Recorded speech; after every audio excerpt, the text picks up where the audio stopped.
How about the move that Dale Earnhardt Jr. makes on Jimmy Johnson? Drops to the bottom of the racetrack. He takes the lead away from the 40-18. 48's fighting back on the outside, though. The 88 couldn't clear him and pull up.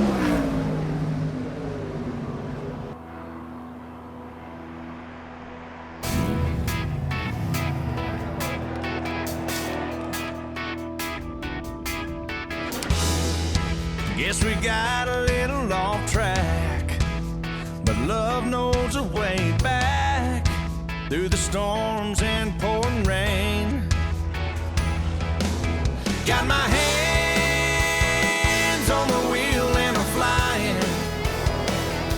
Heartbeat loud as the thunder rolls. Riding in on a stampede of lightning.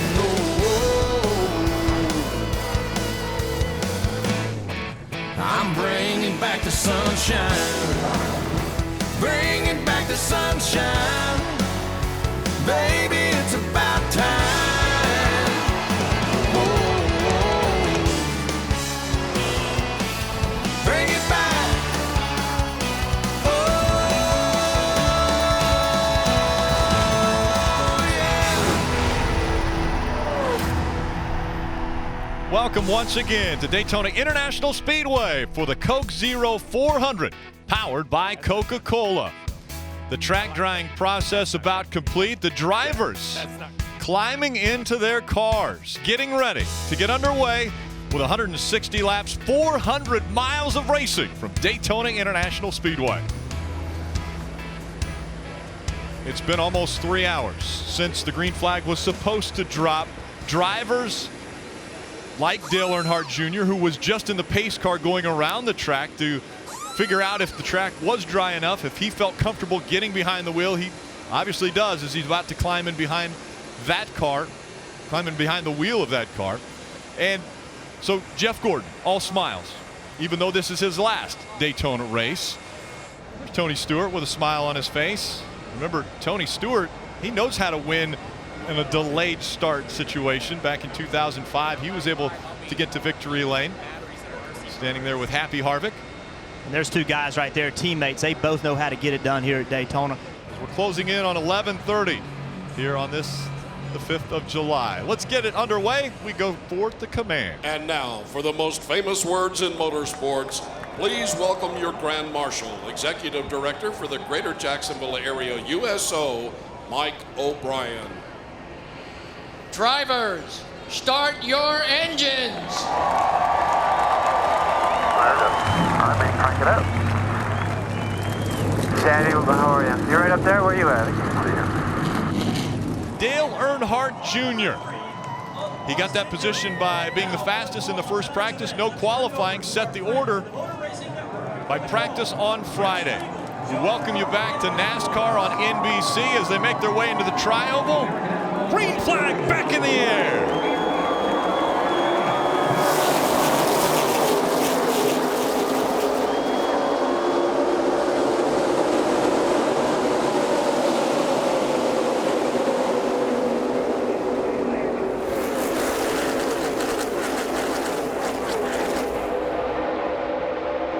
Kyle Larson, the first to jump out of line in that 42, makes it 3 wide as they come out of turn number 2.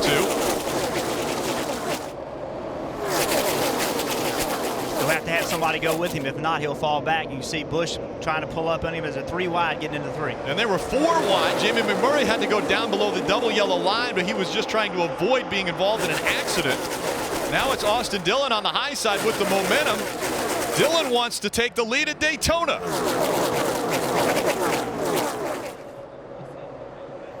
The 3 leading at Daytona, the first lap of the Coke Zero 400.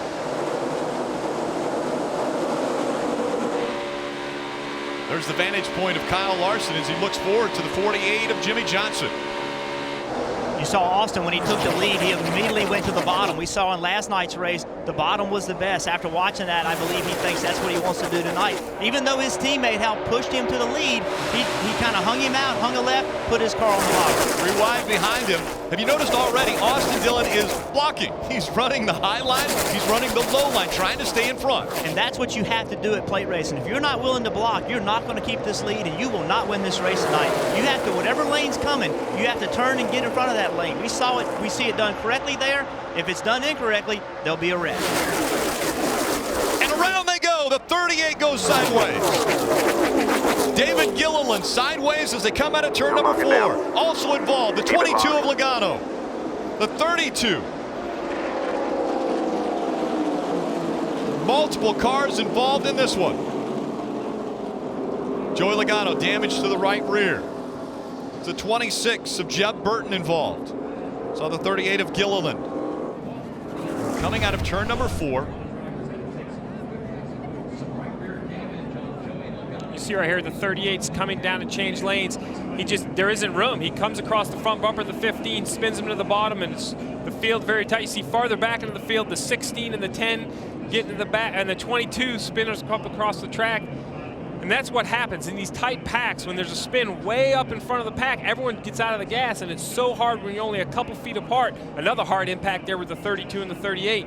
When you're that close, you don't have enough room. If you don't slow down the exact same rate, someone gets spun out. And you see right here, David, he's wanting to be on the bottom of the racetrack. He wants to get behind the 88 because he thinks that's the best line, but he just doesn't have it synced up. He did not get a good view of the 15, turned down on the 15s. Nothing Clint Boyer could do right there.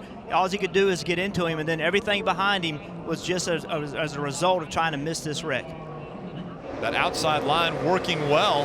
We see Dale Earnhardt Jr. surge out to the lead. Got a little help from Casey Kane in the 5 behind him, his teammate. How about Kyle Busch in a backup car? Got a win a week ago at Sonoma. Has to continue to improve his points position to be eligible for the chase. He's got to get into the top 30 in points, but this is a backup car. He was involved in the big one in practice. Why do you guys always want to run by yourself? How are you ever going to learn how your car will react right here when it's Kyle Busch into the wall, Marty. Kyle Busch gets into the wall. We just mentioned how he potentially would have to be cautious. He can't have a bad finish. Stay up there for about 15 more. And into the wall goes Kyle Busch. This is not what this team needed. They needed a clean run out of Daytona after their win last week. Got themselves a win opportunity to make the chase, but they can't have bad races. There are only 10 races left to gain points to try to get in that top 30. This is not what they needed. So we stay green, and that is bad for the 18, as he's going to start losing laps now. You see him get on the outside of McMurray. He just gets loose. Just got in the corner, got loose, and bounced it up against the wall. Nobody got into him. But you know what? That's not uncommon here. Right in getting into turn 1, you lose a lot of grip. You can see the back end get around on him. He has to chase it. There's nowhere to go. The only thing he can do is hit the wall. 138 points behind 30th. He was running in a position where he was only 110 points out of 30th.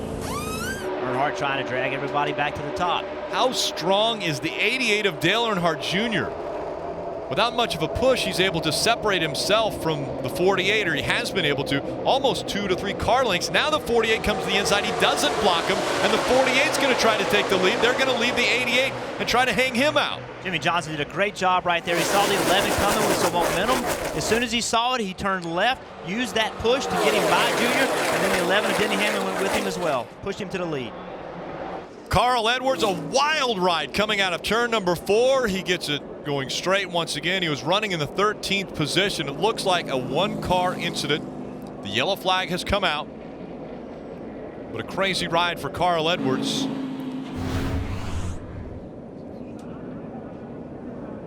You can see him, he just got loose all by himself, and now he's got it locked down. He's on all that asphalt. You know, we talked about getting grass out of racetracks. That's why right there he was able to keep control. He did make a little bit of contact. You can see the rear quarter panel bent, but not nearly as bad as it would have been with the grass down there.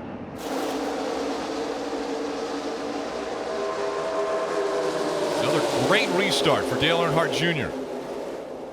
Almost too good. We've seen this twice today. He gets these great restarts, drives off from the bumper in front of him, and that actually gives the momentum to the outside lane as they draft up on him.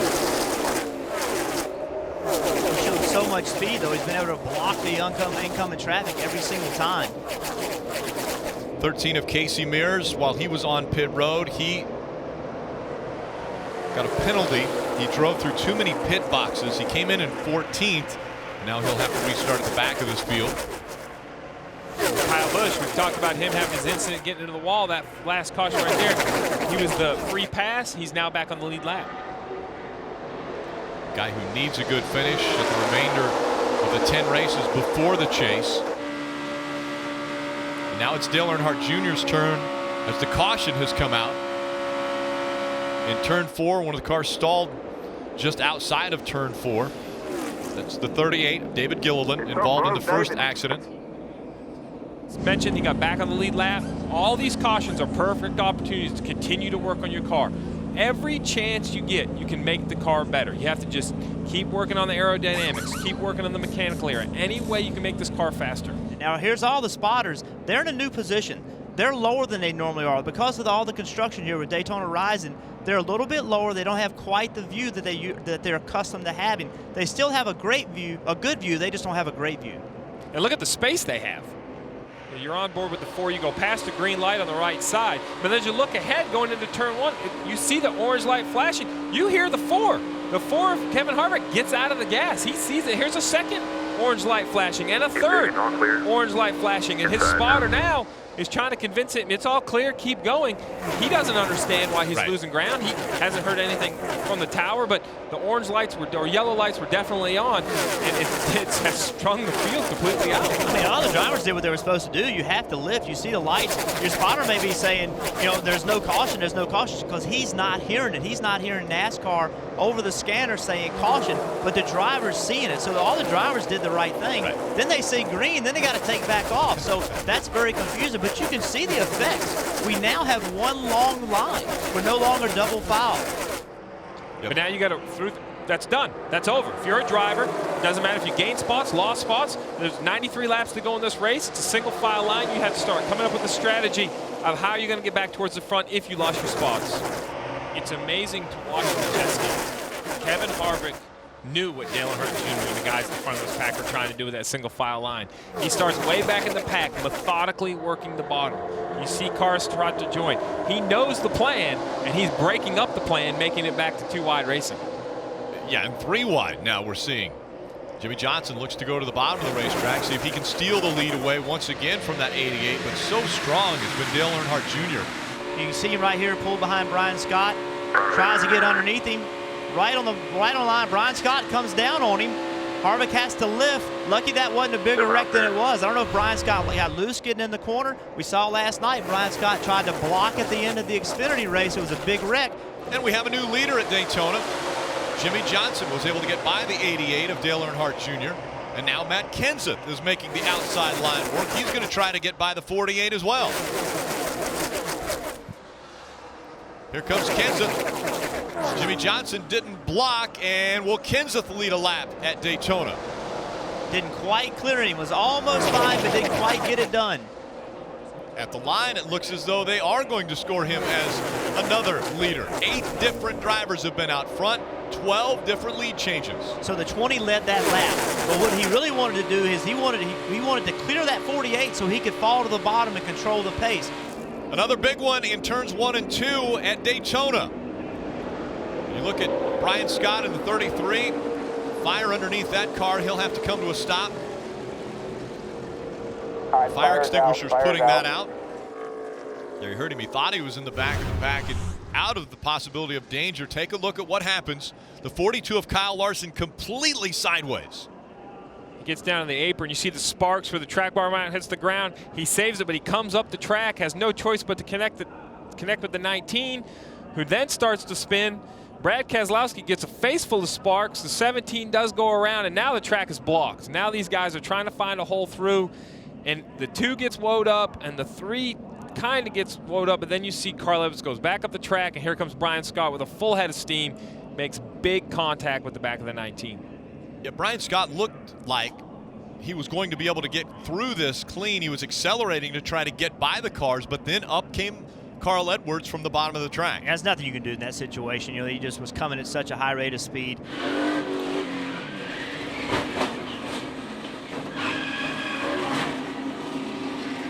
leader out front of the field. You can follow Miss Sprint Cup as the big one's happening once again, coming out of turn number 4. Into the wall, Kyle Larson. Multiple cars sideways. Martin Truex Jr., a lot of damage to the front end of his car. Eric Almirola also involved. There's Kyle Larson. We've seen this time and time again. The 20 tries to come down on the 5. I don't know if he actually makes contact with the 5 or just the air gets him loose. Man, and then it's just a mess, right? When you have trouble in front of that many cars, there's just nowhere to go. You see the 9 spinning, trying to avoid it. Once the smoke is that thick, there's just nowhere to go. All these cars behind him right now, they're just trying to find somewhere to go, but there just never is. You just keep piling in. You're on the brakes. The guys behind you are running into you. Dale Earnhardt Jr. has won here 3 times. They are side by side for the lead as they work through 1 and 2 and down the backstretch. You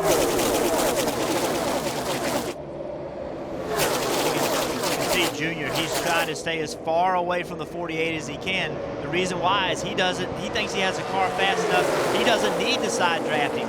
He doesn't want that side draft on him either. So you can see right there, he tucked down and got to the 48's quarter panel and then moved away from him, trying to slow the 48 up. And you know what I love about Daytona? You look up here, you have Hendrick cars, you have Stewart-Haas cars, and Landon Castle, 6, has run in the top 10 all night. A smaller team competing with all the big, heavily funded teams at the restrictor plate tracks. Here's a 3-time champion talking about not having confidence, but he's won here a lot, so it's a place where he can get it back. How about the move that Dale Earnhardt Jr. makes on Jimmy Johnson? Drops to the bottom of the racetrack. He takes the lead away from the 48 team. 48's fighting back on the outside, though. The 88 couldn't clear him and pull up. The 48 then used the momentum, the big push from the 24 to drive back to his door.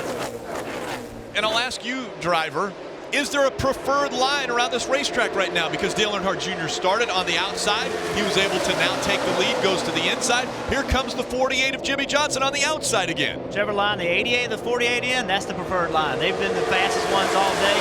That's where I want to be. 3 wide back behind them, fighting for the 7th position.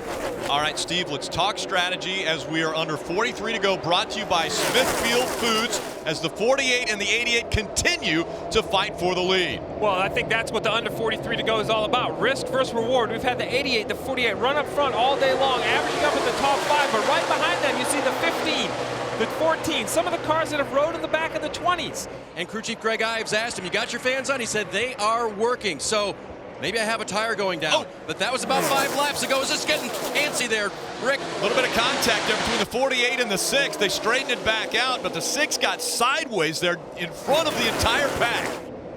Oh, and around goes the 55. David Reagan trying to keep hold of it, sliding through the grass. Right now it's a 1-car incident. The caution has come out.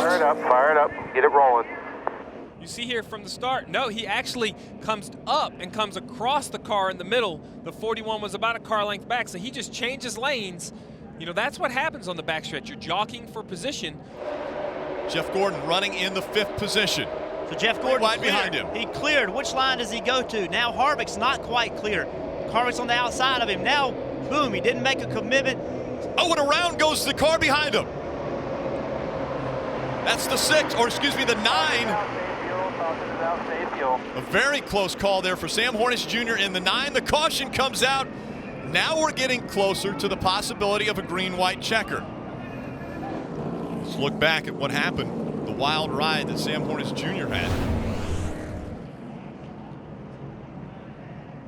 We've seen this. Got together? Yeah, we have. We've seen this time and time again. You see the splitter makes huge contact with the grass. The car starts to bounce. Luckily, it lands on all 4 and just continues to spin.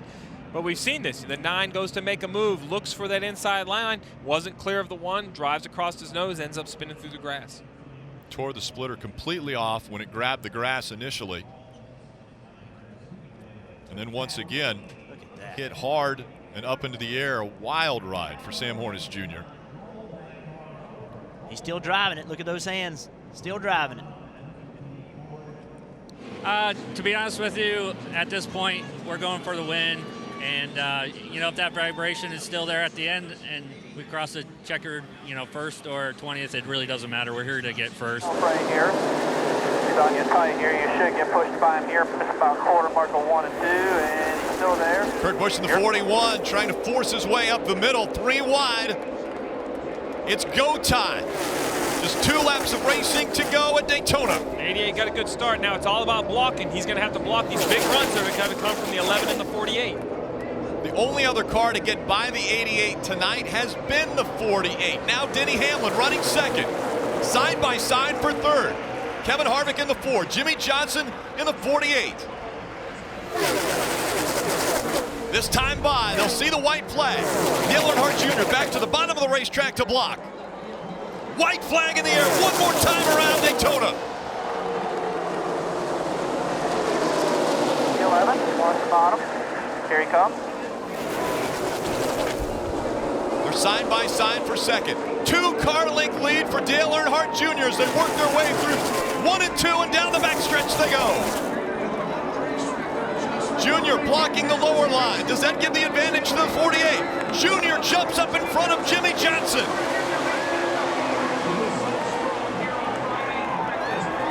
To the bottom of the racetrack, Dale Earnhardt Jr. trying to stay in front of the pack.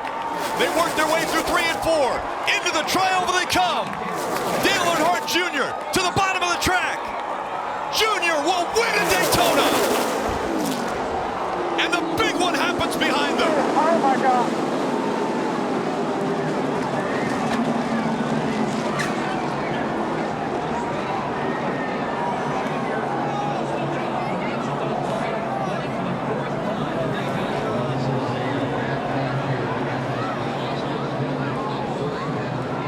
Of Austin Dillon into the catch fence.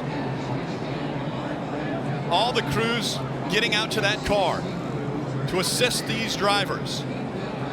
Thumbs going up from all the crew members, and the crowd roars. Look at the catch fence on the front straight. The damage to the 4 of Kevin Harvick. What an incredible sight to see Austin Dillon walking away from that 3 car that is demolished.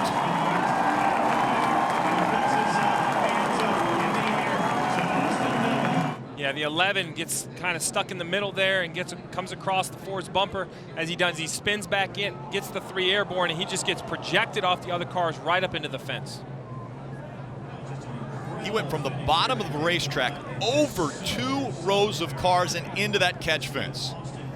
Here we go. You can see him on the bottom. Rex starts in front. He runs in the back of the 24. Gets up on the 11. Now he's on top of the 55. And now it's just along for the ride. Yeah, watch the car stop. Watch the car stop. It gets into those poles, and it goes from, I don't know what, 180, 190 miles an hour. I'm just guessing, to a complete stop. That is unbelievable. And it looks like that's 3,500 pounds. That stock car is extremely heavy. You see here, after he's upside down, the 2 is spinning. Obviously, he's already lost control, makes more contact with the 3.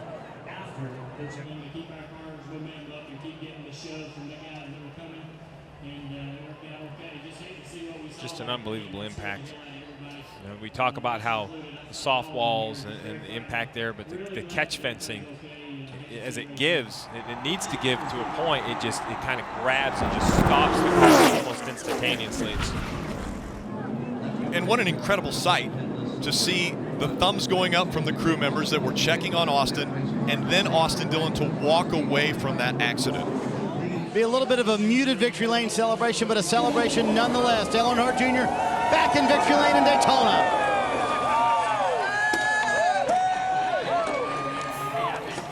And Junior, I know your first reaction was not as you applaud your crew. Your first reaction wasn't, hey, we won. Your first reaction is you were worried about Austin Dillon and everyone else. Yeah, that scared the hell out of me, I'll be honest with you. I saw the whole thing happen. You know, you're looking in the mirror the whole last lap, and I saw Danny get turned. I guess that's kind of how it started, and that was terrifying to watch.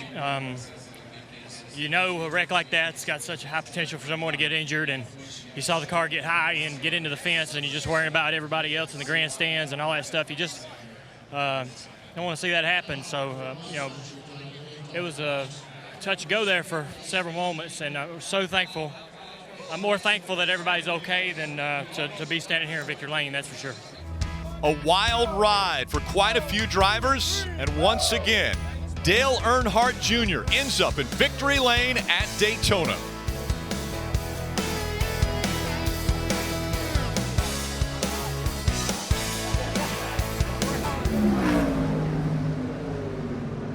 Hi folks, Lee Diffie from NBC Sports. If you enjoyed what you just watched, well, it's time to bring the action and subscribe to the Motorsports on NBC YouTube channel. You can have it all: news, highlights, interviews, and analysis. So go for it.